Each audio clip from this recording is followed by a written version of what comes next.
Hello, ladies and gents. Weekend is finally here and just in time too. Though this week has been pretty epic with two really fun streams over on YouTube Gaming. Thanks again for all of those who tuned in, and special thanks to Sir Beastalot and Bob15 for the fun platoon times. Right now, however, we just might see the birth of another video series, the World of Tanks Fight Club. As the last comparison on the T127 and the M22 Locust low-tier premium seemed to be quite well received, this time we will ramp it up and let two of the most popular autoloader light tanks go up against each other. In the blue corner is the famous T71 preparing itself, while in the red corner the very angry M41 Bulldog is getting ready for the fight. Both of them are Tier 7 American light tanks with a dangerous autoloader, so this should be a pretty close match. Drivers, start your engines! After the history of these tanks, we will compare them to each other in every important aspect, and then I have some gameplay prepared for each of them to show off their skills. Both of them are focused on aggressive damage-dealing playstyle, so they should be quite fun. If you want to jump straight to them, the timestamps are in the description below. Right then, let's get started with a really quick look at the history of these machines. It all started in 1945, when after about a good 4,700 completed pieces, the production of the Chaffee light tank came to an end. The US Army was very keen on looking for a new, even more powerful successor to replace the good old Chaffee. Work soon began on a new tank design with airdrop capabilities. The project wore the designation T37 and featured a long 76mm gun with the aim to be capable of more than just scouting. The project was later changed several times, mostly due to the erupting Korean War, among other things also changing its designation to T41. Eventually the product version was commissioned as M41, and by 1953 it completely replaced the Chaffee in the US Army. While an autoloader version was planned as well, this never became reality, and the M41s in real life used the single-shot 76mm guns. They were also originally nicknamed Little Bulldog, and were only later renamed to Walker Bulldog after General Walker, who died during the Korean War. While the Bulldog was a mostly successful design, it was not without its problems. It was consuming fuel like there was absolutely no tomorrow. It was also rather noisy, which is not especially a useful trait for a light tank, and it was just a little bit too heavy for smooth air transport. Alternative, lighter designs were developed to solve these issues, one of them being the T71, but all of these actually never made it into mass production. In fact, the T71 never made it past the design table. But back to the Bulldog. It did see limited service in the Korean War, but its time really came during the Vietnam War, when the South Vietnamese Army, backed by the US, replaced its light tanks to M41 Bulldogs in 1964. They first clashed with the Northern Vietnamese tanks by 1971 in Laos, when 17 Bulldogs successfully knocked out 6 T-54 medium tanks and 16 PT-26 amphibious tanks by losing only 5 Bulldogs and a bunch of APCs in return. The M41 was also exported heavily to other countries, including Taiwan, Thailand, Brazil, and Spain. There are still some updated Bulldogs in service these days as well, the largest numbers being in Taiwan, Vietnam, and Uruguay. So, quick history lesson over, let's start the match. And to mix things up a bit, this time we will first look at the similarities, and there are actually quite a lot of those. The first round is all about the mobility and the agility of these machines, and I'm very happy to say that both sides are really good in this aspect. Though there are a few differences. The top speed goes to the Bulldog with 72 km per hour over the 64 that the T71 has, and so is the reverse speed, even if the Bulldog is only 1 km per hour faster. Both are very quick in reverse though, which is handy if you want to poke out just for a quick shot. Now, terrain resistances are better with the Bulldog once again, so all of this seems fairly one-sided, doesn't it? Well, not necessarily. It's actually the T71 that has the better power-to-weight ratio with a really good 24 horsepower per ton. And although the M41 is not far behind, you can, at least in my opinion, definitely feel the difference. Considering its smaller size as well, I just find it to be more nimble on the battlefield.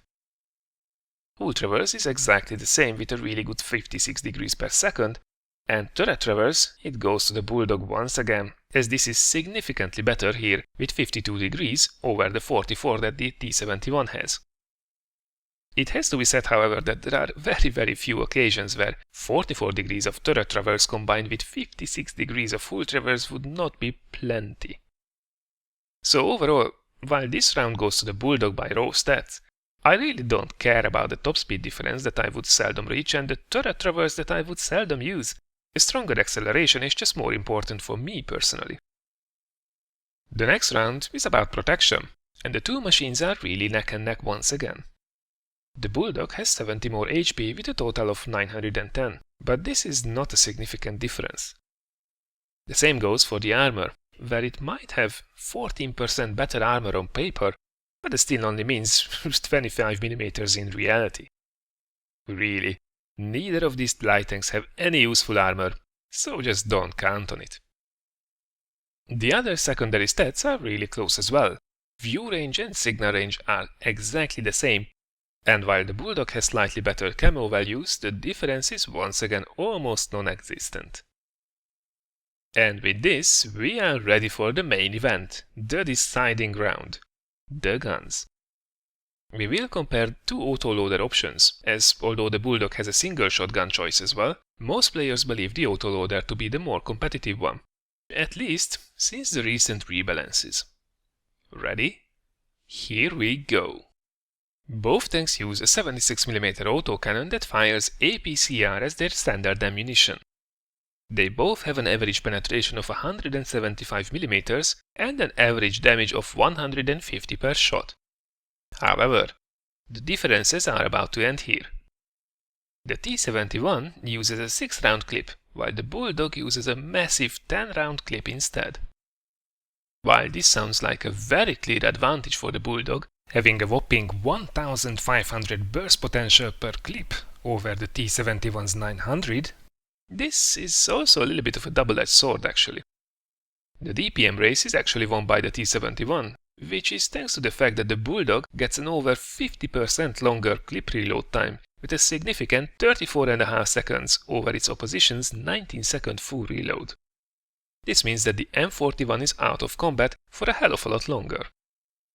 Another aspect is the time that's actually required to empty your clip, realizing its potential.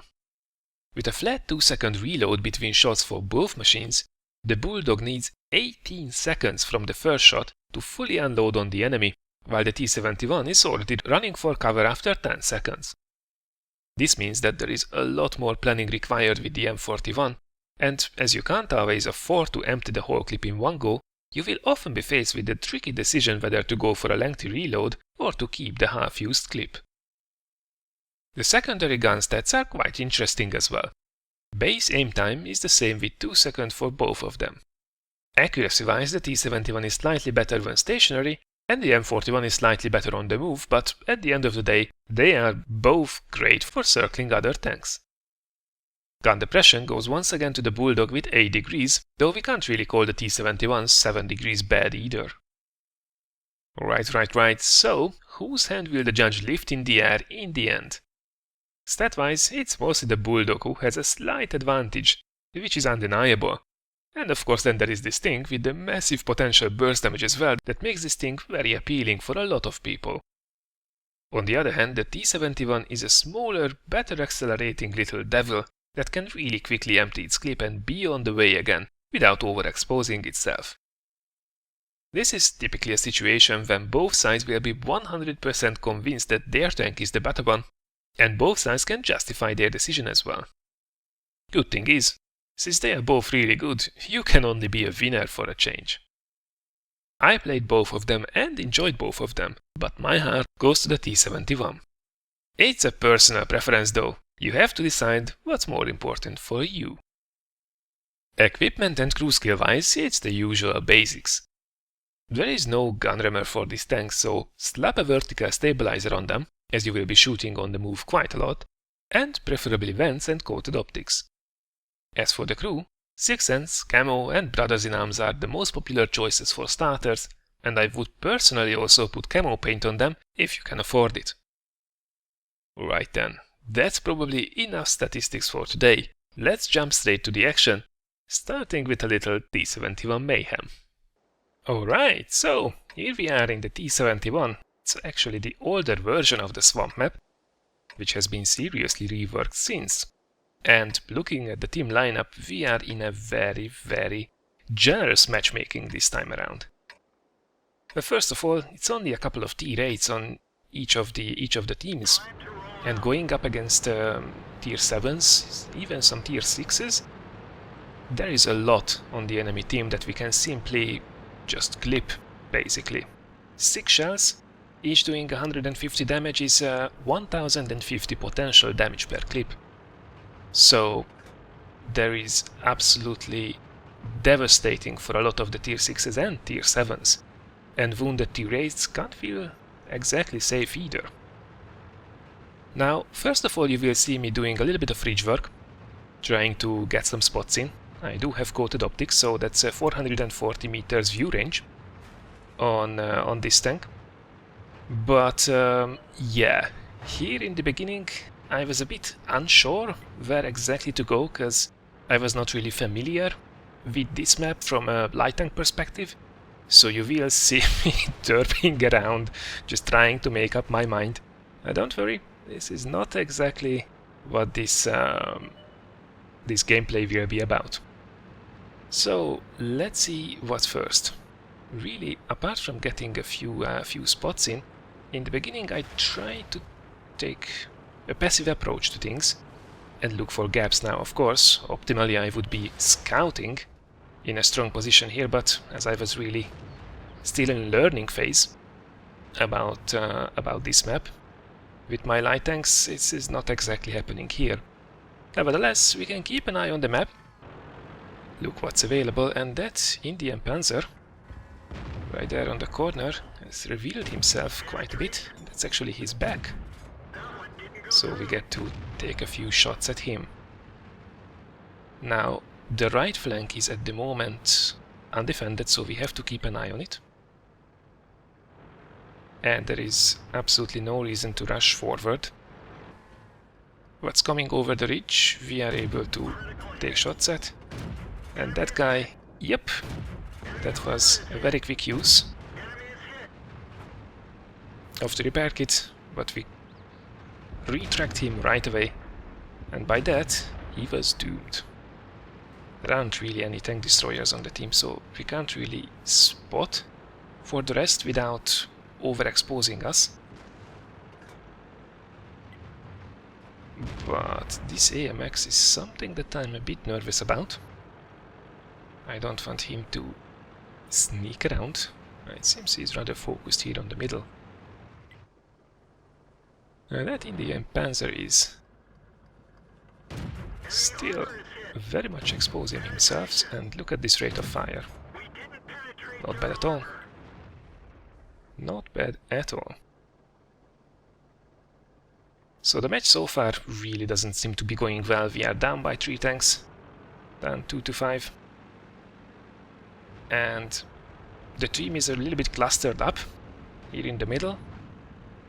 Oops, there is a tiger, so better go a little bit safe. We can go for a reload, and look at it. The base reload is 19. I have fairly good crew in this machine, so I will have an even shorter reload. So it's quite easy to just, if you couldn't empty your clip, just go for that reload. And the E25 is quickly reversing into cover. So just go for that reload and don't worry about it. By the time you will encounter your next threat, you will have been reloaded. Let's see if you can sneak a few more shots in. Nope, that is very unlikely to go through. Your accuracy is not bad, but if you have to aim for weak spots in this distance, that's tricky. Going for easy shots like that E25, that's a different matter entirely, and here you see a little bit of a gun depression problem. 7 degrees is not bad, but it's not good either. Okay, so we just did see that the Western Front did collapse. Now we are down by 4 tanks, 5-9, and this Leopard is about to come around this corner, and we will be absolutely reloaded by then. So there we go. Where is he? Oops. Quickly adjust. Oh no, fire is very dangerous in this tank. Takes out the ammo rack, which we absolutely have to repair, because it would be taking away one of the strengths of this machine, which is a quick reload. So now it's rather safe to go around in this corner. We have to be careful about the 112 and the Jumbo potentially sniping on the hill, but this machine is extremely capable of taking out low health enemies. It's very much a very mobile assassin, really. Now we did pull some back. We're still down by 2 at the moment. In the middle is pressured a lot with the Su-100 and the M6, and also both Indian Panzer, the Tiger 1 and potentially the 112 have shots at these guys as well. This is dangerous. So let's get back. So quick shot into the Su-100. There's absolutely no reason to stay there in the open and try to snipe from the M6, potentially exposing ourselves there. Instead, let's use the mobility and attack from a new angle every single time. M6 in the open is very much preoccupied with the Black Prince, so that should give us a chance to quickly get around the sides and then quickly get behind this rock to avoid the 112 who decides to come over the top and engage us. Right now, quick reload. There is artillery, but it will be pressured by that Indian Panzer, so we are fairly safe. Now we have been spotted here. The 112 did turn its turret. So let's wait until he refocuses on the other enemies.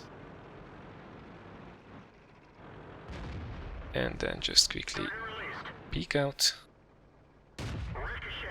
And this is stupid. I should be zooming in and aiming those shots better. And now back into cover. 112 has shifted its attention to us, so that means the other guys can now take shots at him. And as soon as he changes the focus again, should be going out and a few more shots into him. Now, the shooting I do here is not ideal. A bit too much auto-aim, a bit too much just aiming from third-person view instead of the sniper view. But despite not being able to fully utilize our strengths, we are already at over 2000 damage and 4 kills, which is not bad. And finally, it's only the 2 enemy artillery that's left. Now, we have been a little bit lucky here that the artillery has not been focusing on us, because we were in an absolutely unsafe position, but the Indian Panzer did some really good work there, pressuring them, so that means that they couldn't just easily focus the attention on us.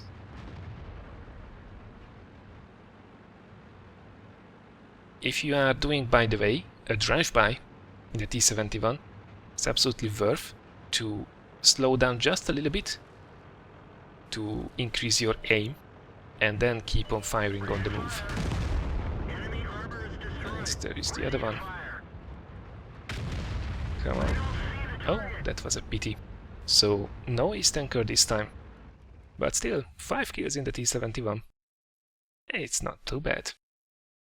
Alright, so let's just recap this battle very quickly before we jump right into the Bulldog replay. Now, it might not have been an epic or flawless replay. I think it was a good example for the influence you can have on your games in a light tank. This game was all about harassing the enemy and picking off key targets to help the team, and apart from the first class mastery badge, this did earn us almost 38,000 credits and 1,164 base XP. Now, of course, this was a really sweet matchup, but finishing on top by damage with 2,300 being dished out, by XP earned and tying for the kills as well, is still a rather nice result. In total, we fired 29 shots, 20 of which hit the target and 17 of them penetrated as well. Certainly could have been a little bit better with a little less auto-aiming, but still. I think we could spread around a lot quite nicely, and from the 15 enemy players we did cause damage to 10 of them, killing 5, which I'm very happy about. And, best of all, we even managed to block a shot worth 30 hull damage. Yay! Well, that's about as good as it's going to get. Overall though, this machine is full with potential, and is surprisingly able to rack up the damage as well when used carefully. Alright, so now it's time to check out what the Bulldog can do here on the Crimea map. It's still a very generous matchup. Again, it's a tier 8 maximum match, and probably about half of the enemy team is tier 8s, which means that they shouldn't be really too hard to clip if we can get around their sides. We have to be careful about our reload time though, because that's something that can catch Bulldog drivers quite unaware basically. Now, first of all, I will go down into the town and try to get some spots on the middle section while not exposing myself. Now, I could go for an aggressive approach in the middle, trying to light up all those guys hiding behind the rocks, basically at the entrance of the base, but that's very dangerous and that's quite often punished by the enemy. Instead, I can probably take a couple of cheeky shots from here while lighting up everybody who is here coming through the middle, which is equally important information for the team. And so far, not much happening. It seems that the enemy team is rather reserved at the moment, camping a little bit. No news on the western front, no news on the eastern front either. So I don't really want to overextend here at the moment, but if nothing else is happening, especially as the heavy tanks are about to catch up with me as well, it's time to go forward and see if I can light up some enemies for them. So you see the acceleration, it's quite nice, but it's not as strong as with the T71, it's just a little bit behind. Again, a few more cheeky spots, if you can take something, and that 112 is just going ham, joining the battle in the middle. Now we were not the ones spotting him, and we will not get shots at him from this position, unless he decides to come through. But he was shot down really hard there by probably the artillery. Yep, I think so. So instead, there was an AT-15 spotted down in the left-hand corner. He might not be the only one there, but looking at the team distribution here, this side of the map is completely empty. And that's exactly the kind of gap that you want to look out for, because now, and yep, there is a Tiger too. So now we can get with an almost full clip in the back of the enemies and just wreak havoc. And that means if they turn their attention to us, that was a shitty shot I took, that means we relieve the pressure from the OHO, and look at this, we can just make absolutely fools of themselves. That's exactly the type of play that you want to do in a Bulldog, and we are out of the massive clip that we have, but that's okay, they can't really focus 100% on us because they are pressured from the OHO from the other side. So half a minute it could be that you have to reload, but look at that, that must be really upsetting for them. Aww. Let's release them from their dire situation. Come on, here we go, second clip. 1, 2, and there goes the Tiger 2. Oh, and that AT-15 is now dead too. So, not bad at all. 1525 damage with 1.5 clip. It's exactly what the Bulldog is capable of and what it's famous for. The match, on the other hand, does not look that nice. The other side of the map is under a lot of pressure and the middle has completely fallen. So while the rest of the team will probably push on towards the enemy cap, I really have to go back and relieve. I decide to go for a reload here, which I probably should have done already a lot earlier. And that's not good. If we still would have had a clip, we could have easily gotten that Skoda T40. But with this, I just drove right past him. There is absolutely no reason why I should hang around. Instead, I have to try to get into a position, and that 112, it seems, has just spotted me, most probably. So I will take a shot from him. That's okay. Can get around the sides. And there we go, T-8 heavy tank is down. I really have to get out of this position, because T29 and possibly the Skoda will be taking shots at me. So I just zoom past them and try to save that T3485, who is under a lot of pressure by the T54 Mod 1. I have an almost full clip, so I should be able to put a lot of pressure on that guy.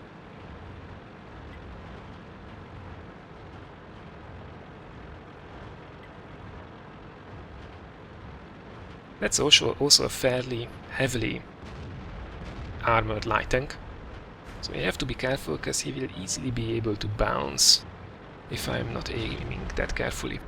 Yeah, so don't want to really just jump on him, because I could be quite easily pushed to the side by him. I am trying to get his attention though. Make sure that we have time and that ISU 152 is able to get here as well. Now side shots is definitely better, and I did overextend there just a little bit, but now the others are in a much better position. So T3485 is taking shots at him from the back. ISU 152 is all but there. And I'm almost reloaded too, so that's a much better situation, although I did throw away a big chunk of my health there. I won't say for nothing, but it was not really perfect play by me by any standard. Alright, so ISU 152 does the job, takes out the T54 mod, which is a very important kill. He is also a fairly good player, so that's a nice one to get rid of. Unfortunately, all the other guys that went pushing up to the enemy cap have been taken out, mostly by that Untitled Bulldog Waffenträger, who is also a better player. So that means it's only me and the ISU 152. Now I have here a couple of options. Probably the most basic one would be to go with the ISU.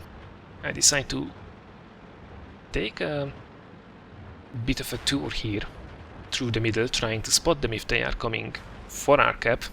And really have to be careful not to wreck my tank here, that would be quite stupid. And I really don't want to leave that ISU going up there all alone, but at the moment I want to spot as well. So my plan is here to go up the other way into the enemy cap. And let's see, maybe we can catch the enemy team as well if they are keeping up. And there we go. T29 out in the open. Yep, couple of shots. We have to be careful. We are a one shot now for almost everybody. Ooh, there is the Untitled Bulldog. So we have to be careful.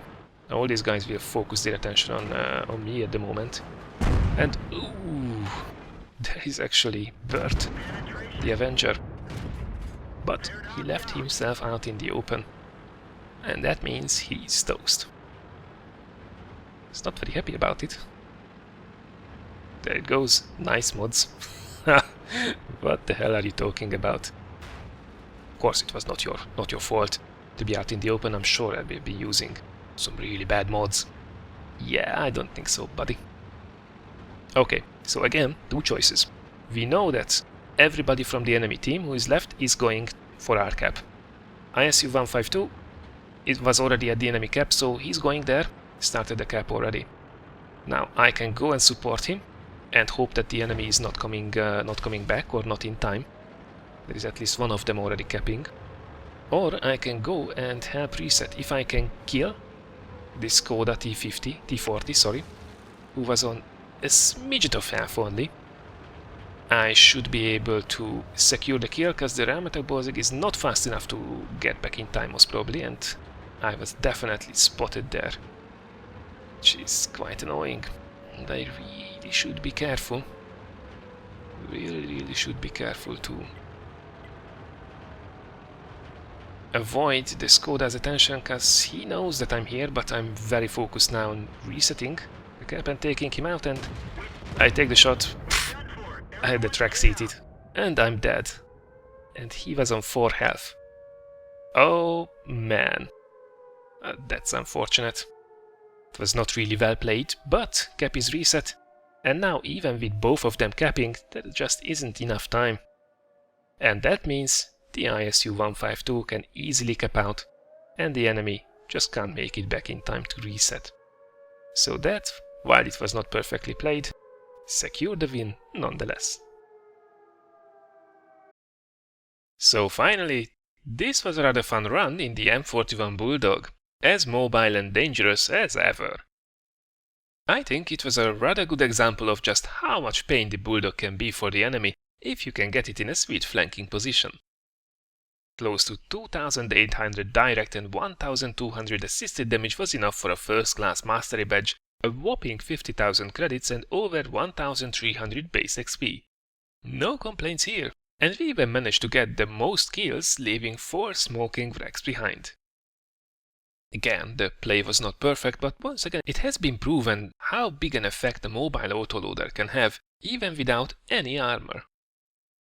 During these about 10 minutes we fired 29 shots, and while almost all of them hit, only 20 did actually penetrate as well. You have to be really careful with shooting at well-armored targets with these low-caliber guns. It's really easy to throw away a whole clip just like that. Now if you can position yourself well, and can also preserve your health until later, you can have monster games very frequently with these machines. Right then, this was my first take on the World of Tanks Fight Club, T71 vs M41 Bulldog. The only real winner is you. You just can't go wrong with either of them at the moment. Nonetheless, I hope this quick guide can help you to decide which one to go for if you are just considering it. If you enjoyed this video, thanks a lot for considering giving it a like or sharing it. Next week there is a lot of cool stuff coming your way as well. We will start the week with the latest episode of the Funny Moments compilations, continuing with an epic E25 replay, and finally a review of a great little tank destroyer, the Su-85B. On the Wartime blog we will have an article about the greatest aircraft carrier battle of the history, looking at the Battle of the Philippine Sea. And finally, I will be streaming again twice on YouTube Gaming, one night World of Tanks and one night Armored Warfare. Exact times will be announced a little bit later. Thanks a lot for another epic week, people. Have a great weekend and enjoyable matches, and I already look forward to seeing you again next week.